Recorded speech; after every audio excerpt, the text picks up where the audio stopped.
Hey everybody, it's Briggsel here. I'm playing Company of Heroes 2. Now this game has just opened up beta-wise. I've already had it pre-ordered for months because probably one of my favourite games Company of Heroes was, so it was quite an easy pre-order, to be honest. It was very easy.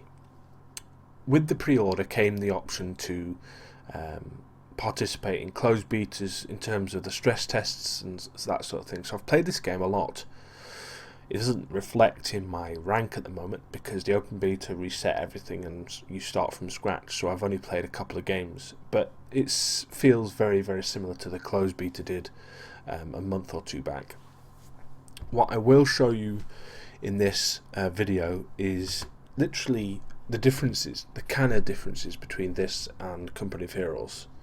So as you can see, there's campaign mode and there's online mode and skirmish mode.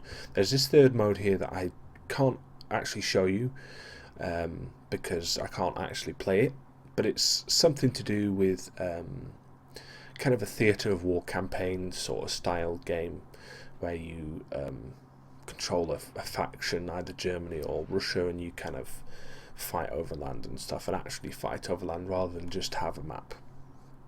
Something that has changed is obviously there is a ranking system in this one. You have a profile that you can change, i.e. this army customizer. I mainly focus on German because I like playing German. I don't particularly like playing Russia. So for this video it is Germany side only. What happens in the game is you start and you have the option of 3 commanders. These 3 commanders offer different abilities. These abilities are unlocked when you gather experience from creating and killing stuff in the actual game. And what happens is you unlock the abilities one at a time. I'll go into that in a few minutes when I show you the replay. There are 4 available commanders. One you have to unlock later on, rank 10. There's this roster thing here which also allows you to upgrade to certain different skins, which are all about rank based. They're all rank based really.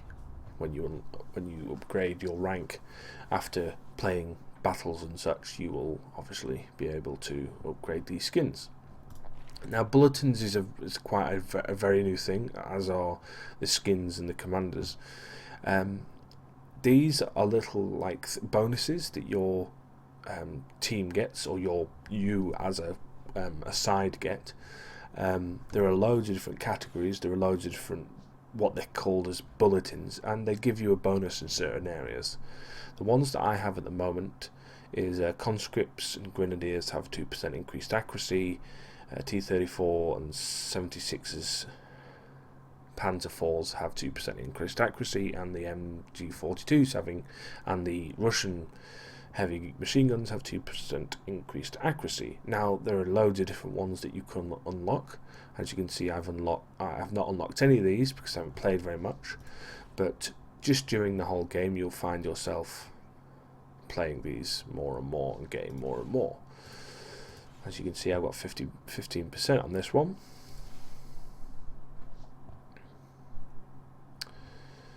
And I'm going to swap this with that, just for the sake of doing that, because I will be using anti-tank guns more than I probably will be using medium guns. But that is the bulletins. That is how you basically set up your kind of loadout when you go into a battle.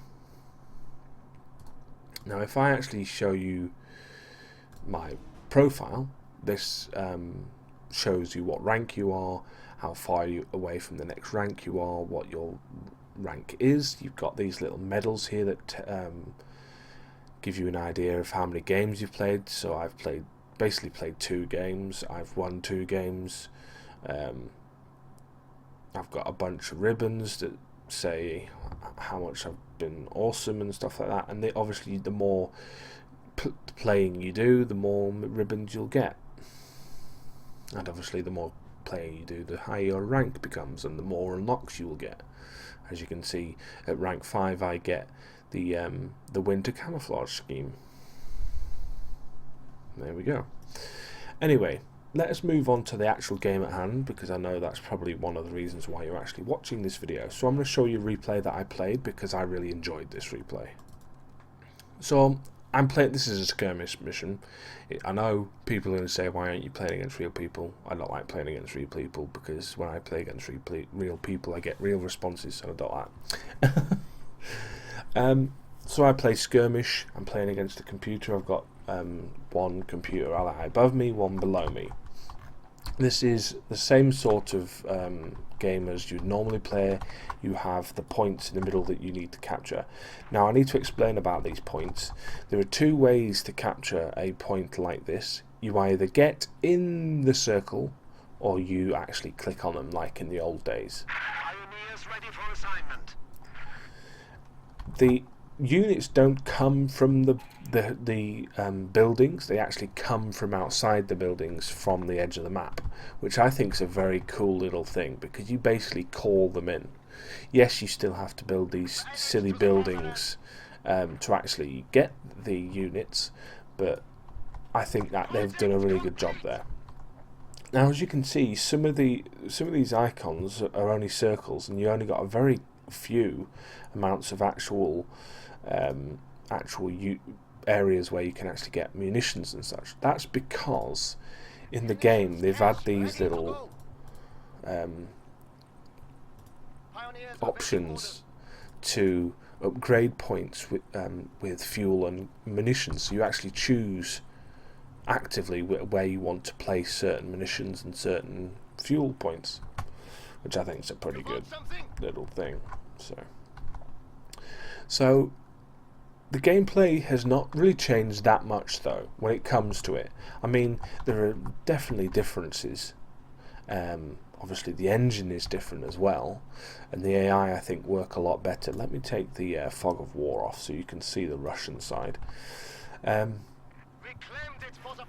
obviously the composition of the teams have completely changed.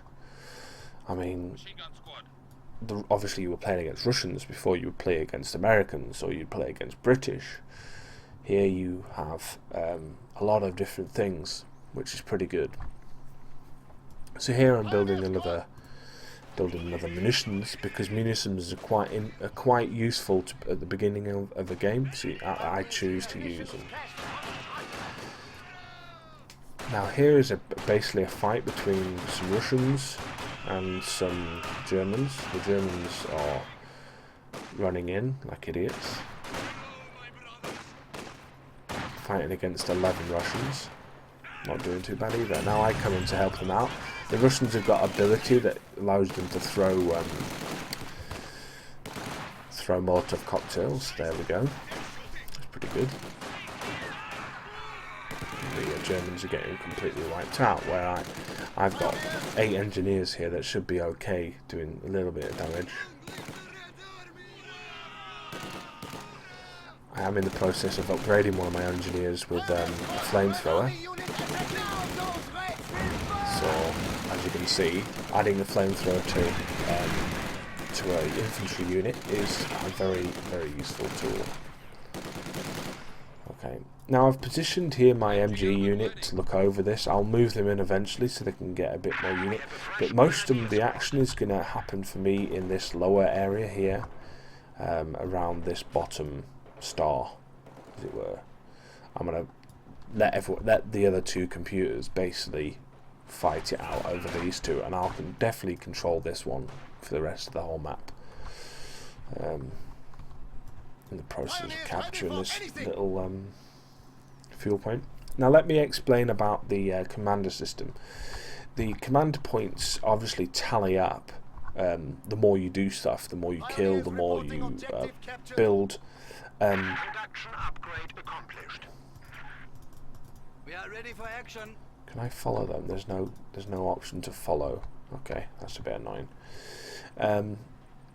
So once that gets to 1, it will unlock one of these for me to choose, and I have to choose which one. I choose this one, the Festung Armor Doctrine, which gives me certain things that I'll run through in a minute.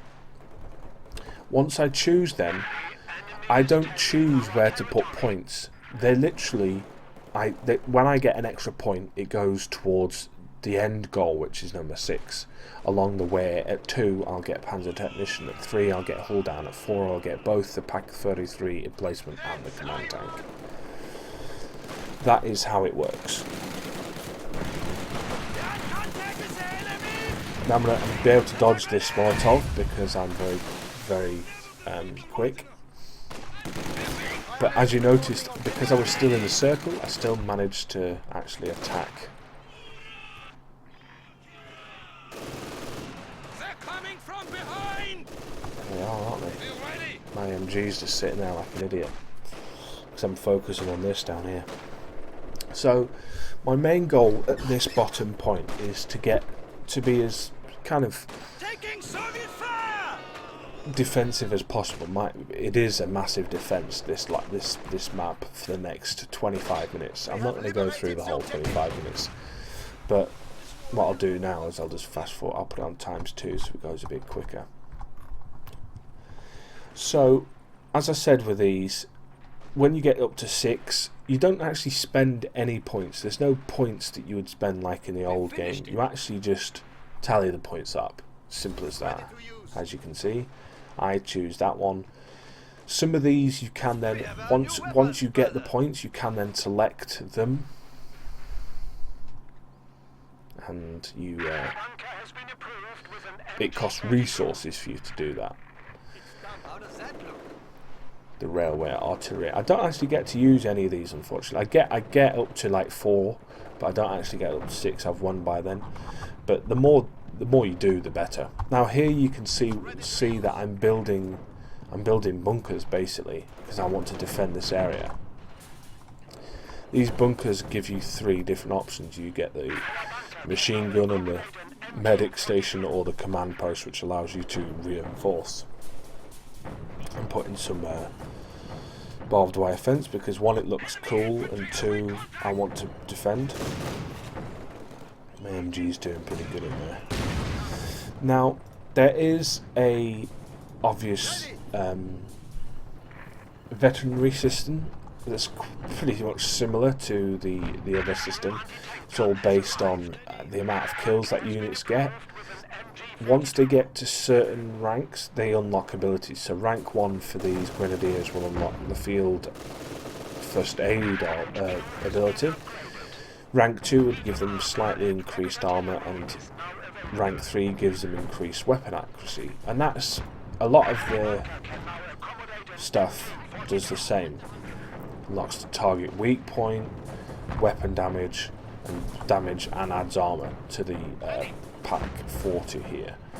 The Pak 40 though, annoyingly, will only shoot where it's faced. It won't move position if there is something shooting at it, which is silly to me, but that's just the way it is. You need fire support? Pioneers bunker has been approved with an MG42. You see, at home I am basically unlocking a lot of the stuff. There is a battle phase escalation where you can then build up certain things. I actually don't get to the last one because I don't need the last one, in the sense that I am actually just going to defend here. So I've basically produced myself a really nice little defensive area here, and the team is doing really well, really well. I've got a nice little system. I'm bringing in a sniper here to support my my unit of Pak 30. I'll also be moving in a series of mortars and various other things as well. I mean, you can see for yourself what the differences are, really. I mean, the physics and everything in general is just a little different, but generally the game is very similar to what it used to be. I think they are a lot better this time round. I do think they are a lot better. They are very good, and the ballistic system of the... Let me slow this down. The ballistic systems of the mortars and the artillery pieces and these field guns are slightly different. They don't fire in straight lines anymore. They fire in straight lines, but they fire with bullet drop and such, which looks a lot cooler and a lot more accurate to what it would be like in real life. We have forced the enemy down to 200 And points. the suppression system seems to be improved quite a lot, and generally this seems to be improved. There is a point in a second where one of these what they're called, I can't remember what they're called, feeble words or whatever they are. They kind of just there's a big massacre. I'll hopefully pick it up when it comes to actually happening. So at the moment I'm doing okay. I'm not under any kind of pressure really. I'm just taking a little bit here and there. This gun's doing some damage. You can see the difference between that field gun when it shoots. So gives you an idea.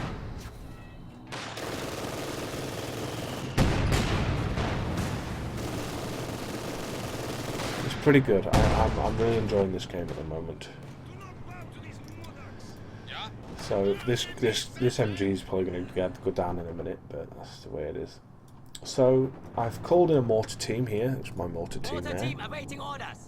There is a couple of units that I'm going to bring in a minute. They are the Flak Panzer Ostwind. They are pretty damn good against infantry, which is something that I particularly use them for, because there are a lot of infantry at the moment on the map, especially these guns. Where is this? As you can see, these don't stand a chance. These SDK FZ222s, they don't stand a chance against them units. But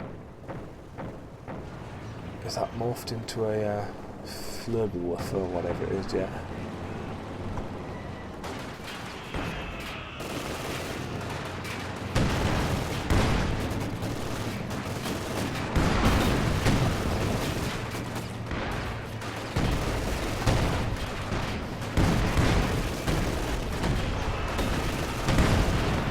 There it is, and then it just goes in and it absolutely toasts, literally just toasts everything.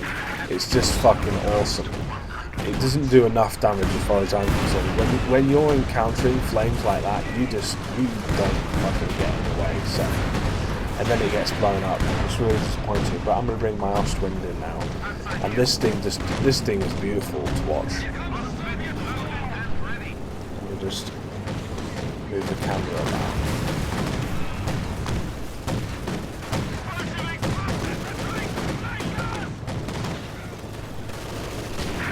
Murder those Russian guns.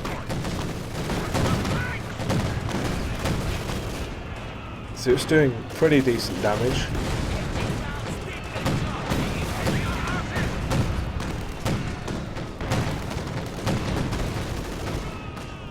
I'm very pleased with that unit. In terms of how the game is running itself, it's actually quite nice. It's not too terrible. I'm definitely playing this at more than 60 frames per second because I'm recording at 60 frames per second this replay.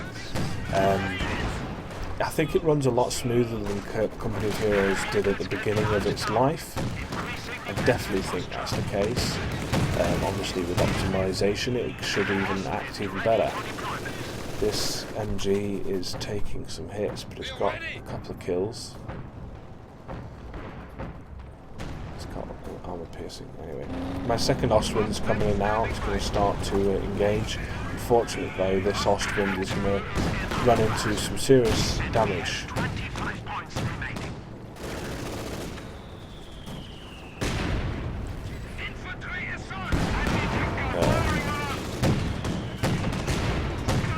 Not too bad. Not too bad. So as you can see, this has got 20 kills at the moment. It's still not even got to its first rank of veterancy. I think it's 25 for this particular vehicle.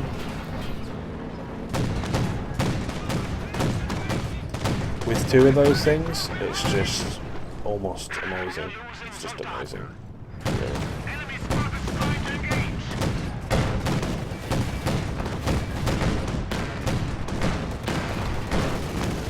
But as soon as it comes up against any kind of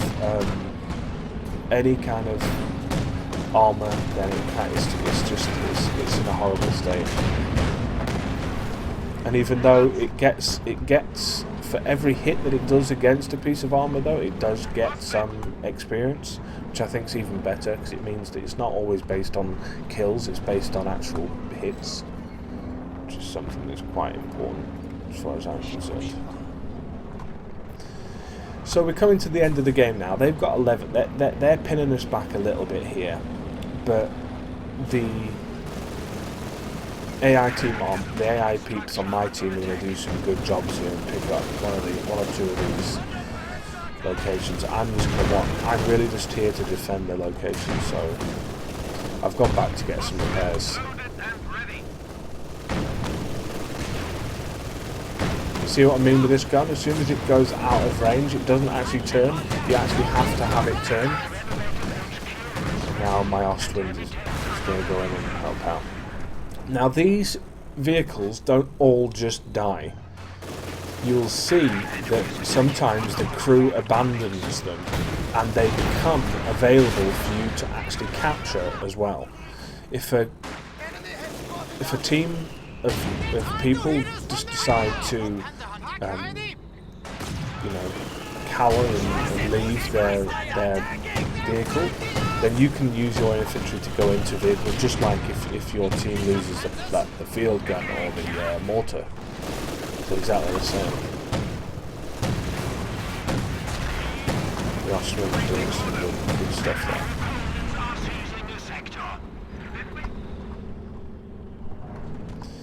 I don't know how, but this sniper goes pretty much all the way around my defences and ends up right in this location here. It's quite bad, but it doesn't really matter at this point. We just literally have to get one more star, and we'll find. We've lost the pack 40, and eventually that mortar is doing some real damage.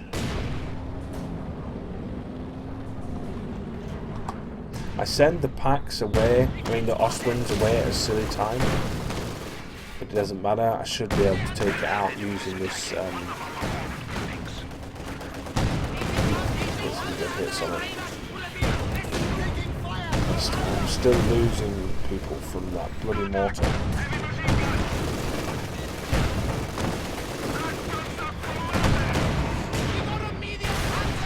There we go. Very good. This unit is taking this area, so obviously we will eventually win off it. But it's all about units actually in the circle, rather than it. And it's obviously dominance now. I think that really does make a difference to the game. It means that it's actually about territory now, rather than just more units and such. Move my Ostwinds in. My Ostwinds finally got to the next veterancy, which is always good. They've only got 8 points left, so it's pretty much over. But if it had lasted any longer, I would have probably lost this area, because they are now literally trying to push right down my throat, and I don't really have anything to stop them, apart from a couple of units and some. That is it. It's over. Playback over. There we go. I hope you enjoyed this video, guys, because I've really enjoyed this game a lot. So please, if you like this game and you want to see more, let me know. If you have this game and want to play, then please just give me a shout, and add me on Steam or whatever, and we'll play some skirmish that I don't play against real people. Get that? Yeah. Anyway, so that's it. I hope you have enjoyed, and see you next time.